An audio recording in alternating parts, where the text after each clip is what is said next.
Penerapan opsi pajak kendaraan bermotor dan bea balik nama kendaraan bermotor sejak awal Januari 2025 berdampak positif bagi pendapatan asli daerah Kota Palembang. Data Rapat Koordinasi dan Rekonsiliasi bersama Badan Pendapatan Daerah Provinsi Sumatera Selatan dan beberapa stakeholder lain, realisasi opsi pajak di Palembang pada Januari 2025 di atas 20 miliar rupiah.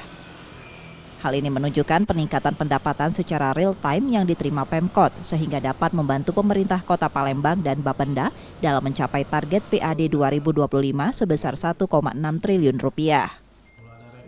Terkait dengan opsi ini ada peningkatan pendapatan secara real time yang diterima oleh pemerintah Kota Palembang melalui pendapatan asli daerah, Badan Pendapatan Daerah Kota Palembang.